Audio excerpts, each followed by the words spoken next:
পানি উঠে আসছে, দেখেন মেরিন ড্রাইভে পানি উঠে আসছে। ঢেউয়ের পানি কিভাবে মেরিন ড্রাইভে উঠে আসে আপনারা দেখতে পাচ্ছেন।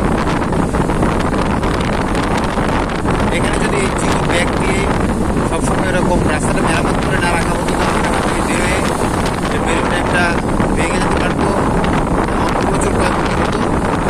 ভিউয়ার্স, আপনারা দেখতে পাচ্ছেন পরিস্থিতি ঢেউয়ের এবং সাগরের পরিস্থিতি, উত্তাল সাগর।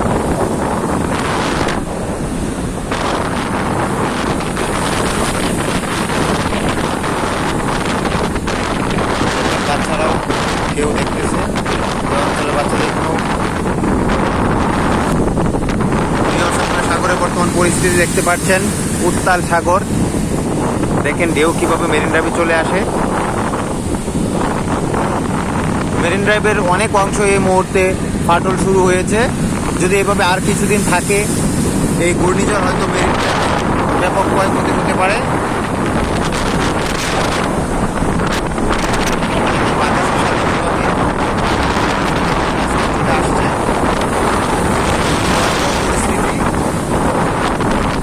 একদম রাস্তায় চলে আসতেছে পানি। গত দুদিনের তুলনায় আজ অবস্থা আরো বেশি ভয়াবহ।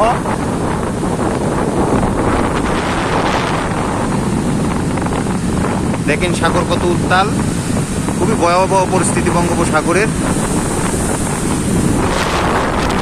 দেখেন পানি রাস্তায় চলে আসতেছে।